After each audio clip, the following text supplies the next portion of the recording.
اهلا بيكم في فيديو جديد. نونوها بتقابل اخت غامون في السوبر ماركت وبتشوفها وهي بتشتري اكل وبتعرض عليها انها تعزمها، وفعلا بتروح معاها وبتشكرها على الاكل وبتكون حزينه ان اخوها سابها ومشي، ونونوها بتواسيها. وفي نفس الوقت ده غامون بيواجه كايتو في لغز صنعه مخصوص ليه، وبيكون هدفه الاساسي ان كايتو يموت، واللي بيكون عباره عن مجموعه اعمده بيقفوا عليها، وان كل لاعب من حقه ان يوقع 3 اعمده كحد اقصى في الدور الواحد، واللي هينتهي باسقاط الخصم. وغامون كل شويه بيسقط اعمده وبيحاول كايتو يتفادى السقوط، وروك واعضاء البي او جي مراقبينهم ومبسوطين من لغز غامون. كايتو بيحاول يرجع غامون عن اللي بيعمله وبيقول له انت لسه كل همك الفلوس، وغامون بيقول له فلوس ايه؟ انا هدفي شيء اعظم من الفلوس، انا هدفي ان احل اللغز السماوي واحصل على الكنز الاعظم والمخطوطات السماويه. وكايتو بيقول له بعت نفسك للبي او جي، علشان كده بيرد غامون كنز مجنون هيخليني عظيم، مفيش اي مانح او حلال ممكن يرفض حاجه زي كده. وبيقول له استعمل قوه سوارك يا كايتو، لانك حتى لما هتستخدمها مش هتقدر تهزمني، وانا هثبت ان طفل الفيبراين الوحيد. وكايتو السوار بيدخله في هلاوس بس بيحاول يفوق منها، وبيقول لغامون مش هخسر قدامك. والاعمده كل واحد بيقع منها وبيكون خلاص مش فاضل غير عمودين، كل واحد منهم بيقف على واحد. وفجاه بيوصل بيشوب اللي بيقول لغامون ان السيد روك بيأمرك ان توقف اللغز ده، وغامون بيقول له ان خلاص هفوز. بيشوب بيقول له بصفتك عضو في البي او جي فاوامر السيد روك لازم تتنفذ، وبيروح غامون معاه. وبعدها بيعين روك رئيس المانحين، وغامون بيقول لبيشوب ان كان ممكن يخلص على كايتو لو ما كانش منعه. بيشوب بيقول له ان ده جزء من الخطه، وبيشوب بيقول لروك لو فعلا غامون كان هزم كايتو ده معناه ان كان ممكن يكون هو طفل الفيبراين الحقيقي. روك بيقول له شوف تاثير السوار بقى مختلف، ده دليل على ان دماغ كايتو بقى بيفعل بسرعه. وبيشوب بيقول له قصدك ان كان مفعل وقتها؟ يرد روك ده دليل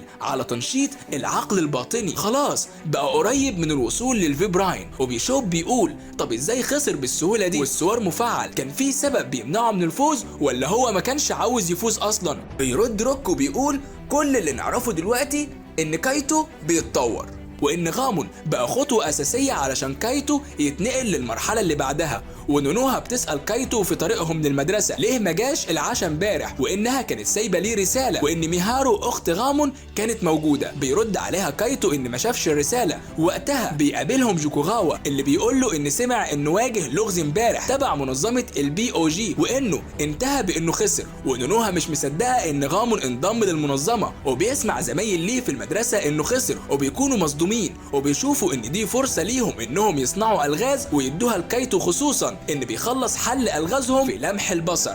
على الناحيه التانيه لينا بتروح لغامون وبتقول له ان اكيد انضم للمنظمه لهدف تاني، وانه اكيد عمره ما هيخون اصدقائه. بس غامون بيزقها وبتقع على الارض وبيقول لها ان مفيش بينا صداقه وسيبك من كلام الاعلانات ده، وكايتو مش فارق ليا، وانه اول درجه في سلم وصولي للغز السماوي. والينا بتسيبه وبتمشي، وبيشوب كان مراقبهم في الوقت ده. وبنروح لكايتو ونونوها قاعده معاه وبتقول له ان مش باقي حد فاضل غير هما الاتنين مع بعض. وكايتو بيعمل مجسم للغز غامون بعيدان الاكل وبيحلل اللي حصل، وبيرجع السوار ينور من تاني، وبيشوف جين واقف والمكان مدمر وبيجري عليه بس مش بيعرف يلمسه. وبيقول له ان المخطوطات السماويه مش المفروض انها تقع في ايد بشر، وان القوه اللي ختمها بيتاغوراس فيها البشر مش هتقدر تستوعبها، والناس ميته ودمار في كل مكان. وبيقول له ده مصير البشر بعد حصولهم على المخطوطات. وكايتو بيقول له يعني ده اللي هيحصل لو اتحل اللغز السماوي؟ يعني انا كده شايف المستقبل؟ وبيقول له جين وهو بيختفي هو ده العالم اللي انت عاوزه يا طفل الفيبراين. وكايتو بيحاول يروح وراه بس بيفوق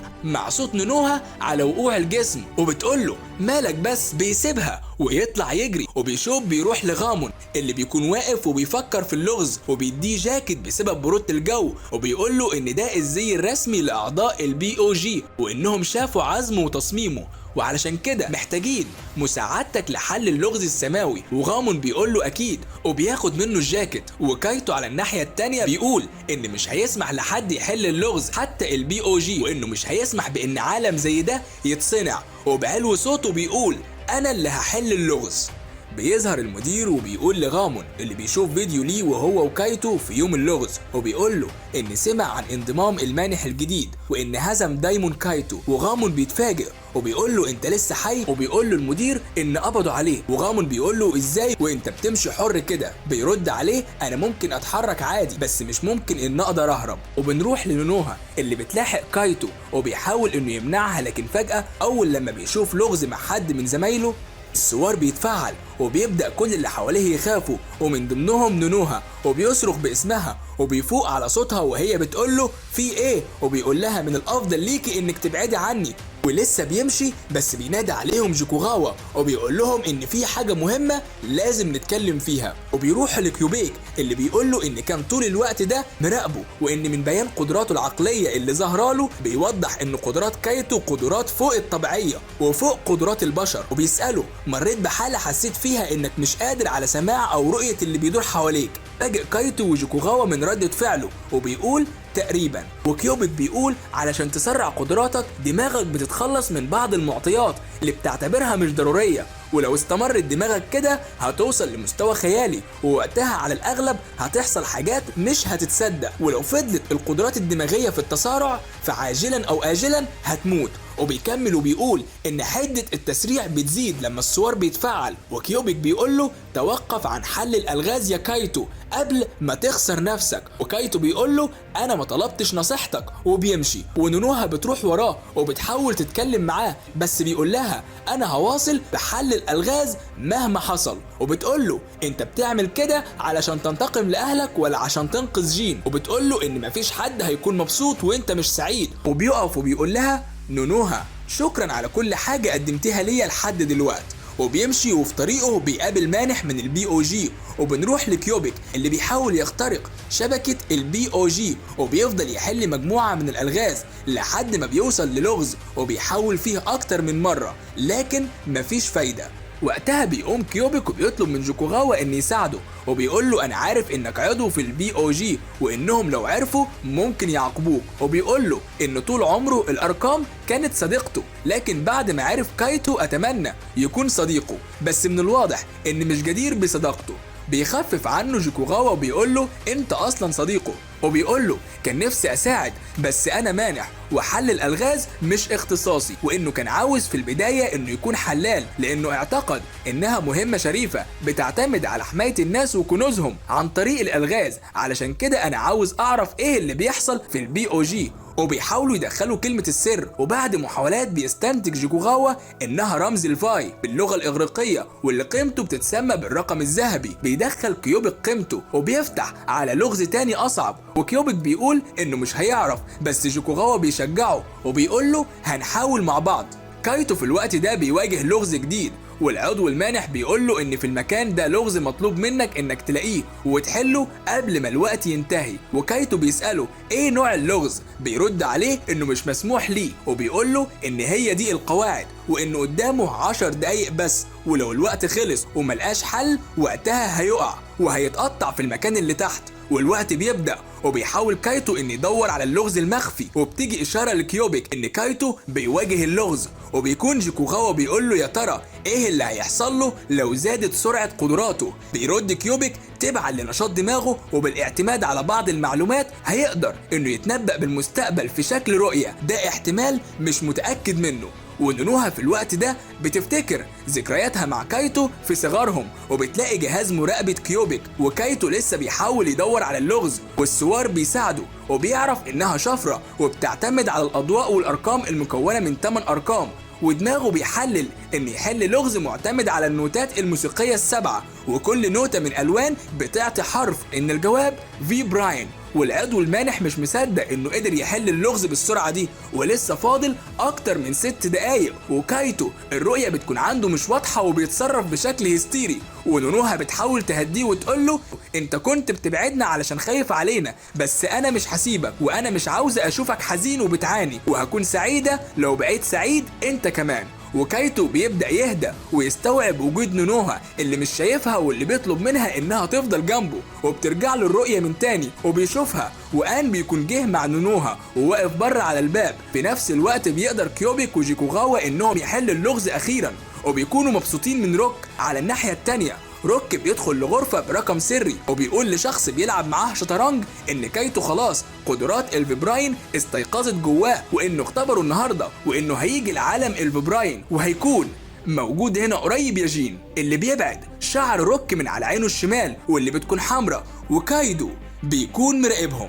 بيروح كايدو لجين وبيحاول يخليه يرتاح من حل اللغز اللي قدامه، وجين بيقول له 184 كدريليون و467 تريليون و447 بليون و379 مليون ومليون و460 حركة متبقية وحله، مش فاضل كتير. وكايدو بيحاول يمنعه. وقتها بيدخل غامون عليهم وبيقول لكايدو مين الشخص ده. بيرد كايدو ان ده ماكاتا جين صديقي والشخص اللي كان الاقرب للوصول للفيبراين. بنروح لكايتو ونونوها اللي بيتخانقوا وهو بيقول لها سيبيني وهي بتقول له لا. بيدخل عليهم جوكوغاوا وبيقول في حاجه عاوزك تشوفها يا كايتو. بيروح له عند كيوبيك اللي خلاص فتح واجهه البي او جي، وجوكوغاوا بيقول ان كيوبيك عمل ده كله لوحده، وكيوبيك بيشكره. وجوكوغاوا بيدخل البيانات بصفته عضو مانح في المنظمه، وبيقول لكايتو مستعد تعرف حقيقة المنظمة دي. بيرد عليه أكيد، بس نونوها بتقول له قبل ده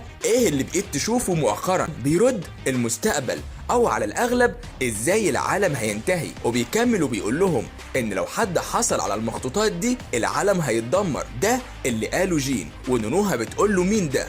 بيرد جوكوغاوا على الأرجح الرئيس الأعلى للبي أو جي الكونت بيتاغوراس، رجل مهووس باللغز السماوي. والمدير واقف مع غامون وبيقول له ان روك طلع هو كمان طفل للفيبراين.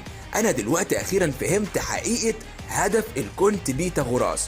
وغامون بيقول له ده معناه ان روك هو كمان متعاقد مع سوار اورافيوس. بيرد كايدو ان في اكتر من سوار تم زرعها حول العالم ولحد دلوقتي ما نعرفش عددها. وغامون بيقول مين اللي صنع الحاجات المجنونة دي، وكايدو بيقول له مفيش حد يعرف لحد دلوقتي. وبيكمل وبيقول ان الاسوار دي اتوزعت حول العالم وتم اكتشاف اول سوار ليها قبل 2300 سنة من طرفنا احنا البي او جي، وجهاز مجهول المنشأ بيضاعف قدرات الدماغ البشرية وبيوصلها لأقصى حدودها، وهو ده سوار أورافيوس. وما نعرفش أي شيء عن غرض صناعتها ولا كيفية صناعتها، بس في الوقت ده اتحولت لمفاتيح للوصول للمخطوطات السماوية وتحقيق الرغبات. علشان كده المانحين والحلالين بيوصلوا للفيبراين وبيقاتلوا بكل طاقتهم، لأن دي الطريقة الوحيدة لفتح الباب للغز السماوي. والكونت ناوي انه يعمل مواجهة بين كايتو وروك، وبيحاول يكرر الطقوس اللي فشلت من سنين لما تواجه مع جين. في الوقت ده بيفتح كايتو البيانات وبيلاقي صورة لجين، وبنشوف جين وهو واقف مع كايدو اللي عمل لغز، وجين بيحله بسهولة وبيقول له ان خلاص جاه الوقت ان هما ينضموا للبي او جي. وبيقول لكايتو لازم انك تجتهد علشان تكون افضل مانع وهو افضل حلال، وانه هيبقى الفيبراين وانه هيحل اللغز السماوي. وبيروحوا للكونت اللي بيقول له انا سمحت ليك بالانضمام لسبب واحد، وبيقول له هو حل اللغز السماوي واحصل على المخطوطات السماوية عالم احسن للبشرية يا ماكاتا جين. انا بتوقع منك الكثير. وبيحصل على السوار، وده شيء استثنائي في وقتها. ومن اجل تطوير قدرات جين تم تنصيبه ان يكون مانحه الخاص، وبيستمر في صنع الالغاز ليه اللي كانت مش مكفية انها تشبع رغباته. وبسبب قوته الكبيرة كان بيواجه الالغاز الخطيرة واحدة ورا التانية، لحد ما في يوم شاف المستقبل وشاف الكونت في رؤيته، وبيروح يبلغ كايدو ان شاف المستقبل وان الكونت كان بيدمر في العالم. وكايدو بيقول له انت مجنون وان ده مجرم وان الكونت عاوز المخطوطات علشان يصنع عالم افضل. بيقول له جين ان قديما الكل كان بيسعى للمخطوطات علشان هدف واحد وهو احكام السيطرة على العالم، والكونت مش مختلف عنهم. وبيقول ان الكونت بيكذب عليهم، وبيقرر انه مش هيلمس الالغاز من اللحظة دي، مش هخليه يستخدمني، وان لو سبت الالغاز هينتهي كل شيء. وكايدو بيكون قلقان بسبب جين وبيقول له كل شيء هيكون بخير. وكان جين عنده حق لما سمع بقرار الكونت اللي غضب غضب شديد. وكايدو بعدها استمر في المنظمة، والكونت رقاه ونقله للوحدة في، وبيوعده كايدو ان هيوصله للي هو عاوزه. وبيسلمه مهمته الجديدة واللي بتكون انه يهتم برعاية كايتو. وكايدو بعدها بياخد جين لمكان كايتو وبيقول له ان ده طفل فبراين زيه، وانه من يوم ولادته اعطى اشارات بكده، وانه اتربى من طرف البي او جي. وجين بيقول له ان ده بقى شغلك الشاغل، وبيتخانق معاه ان باع نفسه وبيضربه، بس كايتو بيرد له الضربه وبيقول له انت تعرف ايه علشان تحكم، وبيقول له علشان افشل مخططه هيحصل على المخطوطات الاول وبعدها همحيها من العالم، مفيش طريقه تانية، ولازم اننا نجعل الطفل ده يحمي المستقبل. وبيقول كايدو الطفل ده بيفكرني بيك في صغرك، مش بيحب حاجه غير الالغاز. وفعلا بيروح وبيقابل كايتو لأول مرة، بيعمل خلف الأضواء وأنا في العلن، وعملوا كل اللي في استطاعتهم علشان يفشلوا مخططات الكونت. وبيجي يوم وجين بيقول لكايدو إنه مش هيقدر يهزم الكونت بالوضع اللي هو عليه دلوقتي، بس لما يرجع هيكون وقتها الطفل ده مش مجبور انه يدخل في الامور دي. وبعدها بينطلق في رحلة طويلة وصعبة لمواجهة الغاز الحكيم. في الوقت ده الكونت بيعلن كايدو الرئيس الاعلى للوحدة، وبيقول له ان سمع مؤخرا ان في شخص بيقوم بحل الغاز الحكيم، وبيقول له ما تقلقش وانه مش في مستوانا. وبعدها بيمسك كايدو رئيس الأكاديمية، بس بعدها رجع جين من إنجلترا وبالصدفة البحتة قابل كايتو من تاني. وبعد سنين بيبلغ جين كايدو إن خلاص الوقت جه، وإنه سمع إن الكونت حدد مكان اللغز السماوي. وكايدو بيسأله وبيقول له هتروح؟ بيرد جين ان اللغز السماوي مش هيتحل غير لما اتقاتل انا والكونت، وان الشخص اللي هيفوز هيحصل على المخططات السماوية. وكايدو بيقول له انه قوي جدا وان اللغز بيكون لازم فيه موت احد الطرفين. وجين بيقول له وانت ليك دورك محو المخطوطات السماوية دي، انهاء سلسلة المآسي دي، ده كل اللي بطلبه منك. وبيمشي جين وبنرجع تاني لكايدو ولسه بيكمل كلام لغامون وبيقول له وهنا كانت النهاية. وغامون بيسأله ايه اللي حصل في القتال اللي دار بين الكونت وجين، وكايدو بيقول له مش عارف ومفيش اي سجلات متعلقة باليوم ده، ومش هقدر اقول غير ان جين خسر قلبه في المعركة دي، والكونت من وقتها مش بيظهر للعلن تاني، وان اللي مسك من بعده هو روك. ودلوقتي بس فهمت اللي بيخطط ليه الكونت، ناوي يعيد فتح بوابة اللغز من تاني عن طريق استخدام كايتو وروك. وكايتو بيكون خلاص فيهم كل حاجة، وبيقول ان لو هزموا هينتهي كل شيء. وكيوبيك بيقول لهم ان لقى ملف مخفي، ولما بيفتحوا بيطلع جملة ان بيتاغوراس ميت، وبيتفاجئوا وبيقولوا طب مين اللي بيحكم في البي او جي كل الفترة دي؟ وكايتو بيقول معقولة انه، وقبل ما يكمل كلمة يظهر الروك اللي بيقول له عندك حق، الكونت ما بقاش موجود خلاص، وانه مات من 6 شهور، وانا الشخص اللي بيملك السيطرة على البي او جي. وبياخد الجهاز وبيقول له انا مش عاوز اخبي عليك حاجة من بعد دلوقتي، علشان كده هخليك تشوف كنز الصغير، بتكون صورة جين وكايتو. بيمسك روك وبيقول له اهدى، انت حتى مش قادر تسيطر على مشاعرك كويس، انا حتى مش عارف ان اقول عليك مستخدم حقيقي لسوار اورافيوس، ده هيخيب ظن جين فيك. وكايتو بيقول له انت بتتكلم عن ايه؟ وروك بيقول له هخليك تشوف، وبيرفع شعره من على عينه وبيقول له انا كمان متعاقد مع سوار اورافيوس وطفل فبراين، والكل مصدوم. وكايتو بيقول مادام الكونت مات امال مين اللي بيشوفه في الرؤية؟ وبيلاقي انه بيشوف نفسه وبيقع على الارض. وبيمشي روك وبيقول له هنتقابل تاني. كايتو بيكون مصدوم من اللي حصل، ونونوها بتحاول تواسيه بس بيطلب منها انها تسيبه لوحده. وكيوبيك وجيكوغاوا بيحاولوا يحللوا نشاط سوار كايتو وروك، وبيشوب في الوقت ده بيدخل على روك وبيقول له من بعد ما المنظمة سمعت بموت الكونت والمنظمة في حالة فوضى. وروك بيقول له ما تقلقش كل شيء هيكون بخير. وغامون بيروح لكايدو في السجن وبيقول له ان اخد اذن رؤيته، وبيقول له انه اخد اذن من روك انه يقاتل في قتال مميت. وبيمشي في الوقت ده كايدو بيراقب عصفور بيطير وبيلاقيه بيروح عند المكان اللي آن فيه، وبيروح هناك وبيلاحظ رسمة للرؤية اللي بيشوفها. وآن بيقول له ان كل ما بيحاول يرسم حاجة بينتهي بيه الامر للرسمة دي من غير ما ياخد باله، وبيمسك الالوان وبيرسم عليها. وكايتو بيقول له بتعمل ايه؟ بيقول له انا بصلحها. لما الواحد بيغلط اللي عليه يعمله ان يصلح غلطه. وبيشوف رسومات ليهم آن رسمها وبيقول له ان كان في ولد ومش عارف يرسم ايه او عن ايه، بس في الاخر لقى اللي هو عاوز يرسمه، اللي وثق فيهم وحبهم.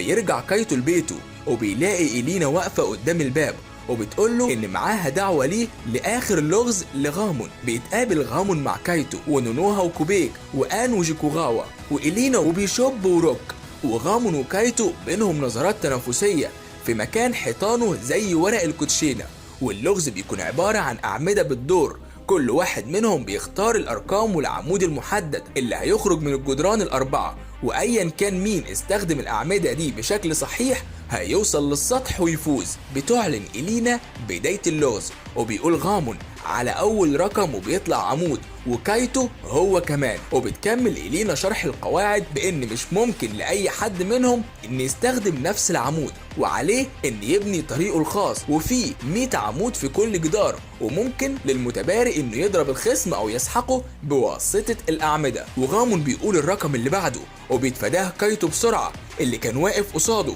وكل واحد بيفضل يقول رقم، وكيوبيك بيقول لإلينا إنها توقفهم وإنهم أصدقاء ما يعملوش كده مع بعض، بس جيكوغاوا بيقول له هم دلوقتي مانح وحلال. وبيلاحظوا إن كايتو بيختار بشكل عشوائي ومش مركز على اللعب، وبترجع تجيله الرؤية من تاني، وروك من فوق بيقول له تعالى ليا يا كايتو، وبيتفعل السوار. وكيوبيك بيقول إن قدراته التفكيرية بتتسارع، وبيقول رقم العمود اللي كان هيتصدم بغامون، بس بيلحق نفسه، وبيستمروا هكذا لحد ما بتتسارع قدراته أكتر والسوار بيسيطر على عقله، وبيكون متقدم على غامون اللي خلاص تقريبا هيكسبه. وروك متحمس، ونونوها بتنادي على كايتو بتقوله حل اللغز من غير ما تقضي على غامون، وإلينا بتقول لها ان اللغز لازم هينتهي بموت حد منهم. بتقول لها نونوها ان اكيد كايتو هيلاقي الحل، وبيشوف رؤية لموت غامون، وروك بيقوله يلا مستقبلنا في انتظارك، وبيفتكر كلام آن، ونونوها بتصرخ عليه وبيفوق فجأة والسوار بيتكسر وبيطلع ضوء شديد، وبيبدأ يقول على أرقام أعمدة مش هتساعد في الحل، والكل مش فاهم هو ناوي على ايه. وكيوبيك ملاحظ ان قدراته التفكيرية لسه في تسارع على الرغم من ان السوار مش موجود. وبينتهي اللغز وبيوصل كايتو للسطح وبيفوز، والمكان بيبدأ يقفل والكل مصدوم، وبتفتح إلينا المكان من تاني وبيتصدموا ان غامون لسه حي، واللي مش فاهم ازاي ده حصل، وبيحلل اللي حصل وبيفهم ان بتنشأ ثغرات لما الأعمدة بتصطدم ببعضها البعض، وكان عارف انها هتكون آمنة. وجيكوغاوا بيقول علشان كده كان بيستخدم أرقام مش بتساعده في الحل، كل ده علشان يعمل الثغرات دي. وغامون بيقول استخدم لغزي علشان يعرض عضلاته عليا، وده سبب يخليني عاوز اقتله تاني. وإلينا مش بتتحمل اللي حصل وبتمشي، ونونوها فرحانة باللي عمله، وروك بينهار وبيفضل يقول كايتو ملكي وتعالى بجانبي، وبيشوب بيحاول ياخده ويمشي. إلينا بتقول لغامون ان بسبب الفيديو اللي انتشر لروك كل اعضاء البي او جي في هلع، وبكده بتكون المنظمة انتهت. وبتسأل غامون هتعمل ايه دلوقت، بيقول لها مش عارف، وبيقول لنفسه ان روك هيتقدم بكل اللي عنده، ما تشوف هتعمل ايه يا كايتو. وكايتو قاعد مع نونوها وبيحكي ليها ان الرؤية اللي شافها اتغيرت منه لروك، وبيقول ده معناه ان العالم هينتهي على ايد روك، وبتقول له لا وكل شيء هيكون بخير، واوعدني انك تفضل تقولي على كل اللي بتمر بيه وما تبعدش عني، وبيوعدها. ووقتها بيجيله اتصال من روك وبيقول له تعالى. بيروح كايتو، واول لما بيشوفه روك بيجري عليه زي ما كان بيعمل وهم صغيرين، وبيقول له انا مبسوط انك جيت واني ما كنتش متوقع انك هتيجي. كايتو بيقول له انت عاوز مني ايه؟ بيرد روك وبيقول له زي ما قلت لك امبارح في المكالمة، شكرا ليك انك حققت لي امنيتي. بيمسكه وبيقول له انت اكلت؟ وكايتو بيقول له لا لسه. روك بيقول له يلا بينا انا جعان. بيروح كايتو يشتري اكل ويقعدوا وياكلوا سوا. في الوقت ده كيوبيك مراقبه هو وجيكوغاوا اللي مش فاهم هو عاوز من كايتو ايه، واكيد مش غرضه انهم ياكلوا سوا بس. وبيقول له ان كان متفاجئ لما عرف من نونوها ان روك عاوز يقابل كايتو علشان يقضوا يوم من ايام زمان مع بعض ويسترجعوا ذكرياتهم. وكايتو بيشوف ان دي فرصة علشان يعرف ايه اللي في دماغ روك، وبيتمشوا مع بعض وروك باين عليه معالم الانبهار بكل حاجة حواليه، وان اول مرة يشوفه لحد ما بيروح مطعم ويقعدوا علشان ياكلوا فيه، وبيطلب 46 كيس سكر واللي بيعمل بيه لغز. وكايتو بيقول له ان طول عمره اهتمامه بالالغاز، وروك بيقول له انها كانت الصاحب ليا لان معرفتش اتعامل بيها زيك، انك استخدمتها علشان تقابل بيها ناس وتكون معاهم صداقات جديدة. وبينتهي من عمل اللغز بتاعه.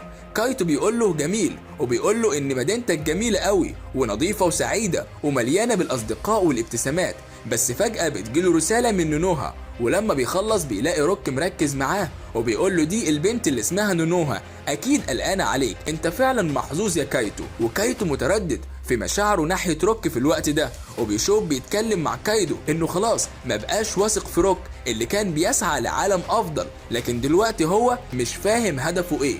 بيرد كايدو ان روك ليه عنده مشاعر صداقة لكايتو، وان هدفه دلوقتي يبحث عن قلبه. بنروح لروك اللي بيقول له ان اتبلغ انك مت في اخر يوم اتقابلوا فيه، ومن وقتها فضل يبحث عن لغز يمنحك الوجود الابدي علشان ما يخسركش ابدا. وكايتو بيقول له لغز؟ انت عاوز تقول ان اللي حصل لغاية دلوقتي كان لغز من اللغز الكبير ده؟ احنا الاتنين بننتمي للغز ده، بس هيتحل قريب. وكايتو بيقول له مفيش حل للغز اللي اتصنع بالطريقة دي. روك بيقول له انا اللي صنعته، علشان كده في النهاية المستقبل اللي بتمناه في انتظاري. وبيقول له ان الصور دي بيحبها، صورة المكان اللي جمعهم سوا هو وروك وجين، وانه لما رجع هنا ودخل الاكاديمية صور المكان ده كانت دايما في ذهنه. وكايتو بيديه اللغز الخشبي وبيقول له نرجع زي زمان وعادتك اللي كنت عليها، وهو ده اللغز اللي مفروض احله، بس بيكون الواضح ان مفيش فايدة. بتغرب الشمس خلاص، وروك بيشكر كايتو على اليوم ده وبيقول له عاوزك تحقق لي امنية تانية. وكايتو بيقول له ايه هي الامنية دي؟ روك بيقول له انك تقاتلني وواحد مننا هو اللي يعيش. كايتو بيقول له لا مستحيل، وليه نتقاتل قتال مميت زي ده؟ وروك بيقول له بحماس علشان نفضل ابديين، ولو انت مت وانا فزت هتكون حاضر جوايا للابد، ولو انا اللي مت هفضل حاضر جواك للابد، وفي الحالتين هحقق امنيتي باننا نكون مع بعض للابد. وبيقول ان ده هو الحل للغز، وبيقول له مش هتقدر ترفض لانك لو رفضت، وبيطلع ايده الناحية التانية وبيقول له المخطوطات السماوية معايا. وكايتو بيقول له انت اكيد بتكذب ودي خدعة. بيقول له روك ان اللغز السماوي ممكن يتحل ان لو تقاتل طفلين من الفيبراين مع بعض لحد الموت، وبيقول له ان القتال اللي حصل بين جين والكونت حل اللغز السماوي وحرر المخطوطات. وكايتو بيقول له ايه القوة الناتجة عن المخطوطات دي؟ بيقول له الكونت شاف محتواها وانه امتلك بعظمتها وانغمس في فك رموزها، حتى انه نسي الاكل والنوم ومات من غير ما يحصل على القوة المطلقة منها. وبيقول له ان مش مهتم بالمخطوطات دي، وكل اللي انا مهتم بيه هو الوجود الابدي معاك، وبيرمي لغزه. وبيقول له ان لو تم الكشف عن وجود المخطوطات هتحصل صراعات بين القادة اللي عاوزين يمتلكوا القوة، ووقتها العالم هينتهي بسبب القتالات والحروب، ولو رفضت انك تقاتلني هضحي بكل دول كلهم، المدينة دي وجين واصدقائك والعالم كله. وبيقول له قاتلني يا كايتو علشان المستقبل.